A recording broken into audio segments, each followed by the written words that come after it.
favourite time in the morning, just as the sun starts to come up. The light behaves differently. Yorks, as they call it now, the York Peninsula's always been home. I love it. To take something so small and nurture it to something that's so valuable is really rewarding. Growing crops is my passion.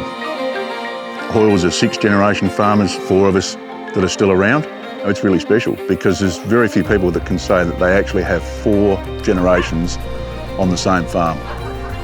I can remember when I first started farming with my father, we'd go to the port.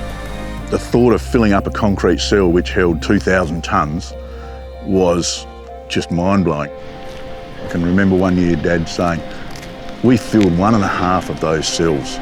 Now we fill a lot of cells. The majority of our grain gets delivered to Glencore. I think they do a fantastic job of taking our commodity from one of the southernmost ports in the world and delivering it all over the world. Very important to our business. I'm from a farm background. Australia and South Australia in particular. It's an origin with lots of produce, but we can't use it all here. So we're very proactive at trying to hit every market we can and get the best return for the farmer. Glencore has a lot of assets throughout the world that will look after that grain, move that grain to port, and then we also have vessels chartered all over the world where we can actually send that product to the destinations.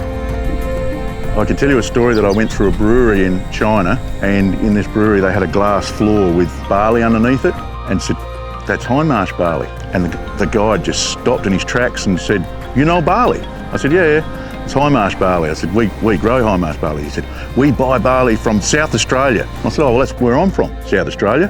And so then he talked about the malting process and I talked about growing barley. So, yeah, no, that was awesome.